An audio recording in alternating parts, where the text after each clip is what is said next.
এবারের বাংলার ভোটারের মন নাকি ধাঁধার থেকেও অনেক জটিল, আর তাই ভারতের অন্যতম নামকরা ভোট সমীক্ষক সংস্থা অ্যাক্সিস মাই ইন্ডিয়া জানালো যে এবারে তারা এক্সিট পোল বা বুথ ফেরত সমীক্ষা সম্পূর্ণ করার পরেও তারা ফল প্রকাশ করবে না। কেন? কারণ যে সমস্ত ভোটদাতাদের প্রশ্ন করা হয়েছিল তাদের মধ্যে প্রায় 70% ভোটদাতাই কাকে ভোট দিয়েছেন তা জানাতেই চাননি। এই ঘটনা নাকি আগে কখনো আমাদের এই বাংলায় ঘটেনি। এই অবস্থায় অ্যাক্সিস মাই ইন্ডিয়া মনে করছে যে এক্সিট পোলের বা বুথ ফেরত সমীক্ষার রেজাল্ট প্রকাশ করলে নাকি সেটা অন্যায় হবে মানুষের সঙ্গে বা সঠিক হবে না। আর এই নীরব ভোটাররাই কিন্তু ঠিক করবে এবারে সরকারে কে আসবে আর কে বিদায় নেবে।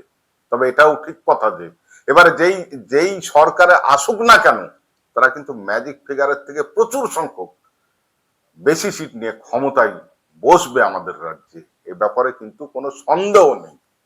আর এই নির্বাচনের পর থেকেই বামেদেরও উত্থান কিন্তু অবশ্যম্ভাবী। সিট কটা পাবে তা বলা এখনই কিন্তু মুশকিল, কিন্তু বামেদের ভোট শতাংশ নিশ্চিতভাবে বাড়তে চলেছে।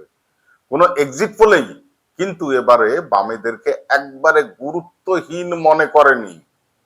তাছাড়াও আমরা যারা মাঠে ময়দানে ঘুরেছি তারা দেখে যে বিভিন্ন এলাকাতে, সে হতে পারে রানীনগর, জলঙ্গি, ডোমকল, লালগোলা, ভগবানগোলা, হরিয়ারপাড়া, খড়গ্রাম, করণদিঘি, জলপাইগুড়ি, পানিহাটি, বরানগর বা যাদবপুরের মতো এলাকাতেও প্রচারে মিছিলে যেভাবে মানুষের ঢল নেমেছিল, নিজের পকেটের টাকা খরচ করে একটা শূন্য পাওয়ার প্রার্থীর সমর্থনে, সেখান থেকে বোঝা যায় কি পরিমাণে মানুষ আবার বামেদের দিকে ফিরছে।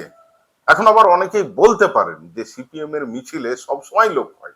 হ্যাঁ, আমিও স্বীকার করছি লোক হয় সব সময়তেই, কিন্তু বিগত দিনের সিপিআইএম এর মিছিলে যে পরিমাণ লোক হতো বা মিটিং এ, তার অনেক অনেক গুণ বেশি এবারের মিটিং মিছিলে লোক হয়েছে এবং ভয় ভীতিহীন ভাবে তারা অংশগ্রহণ করেছে।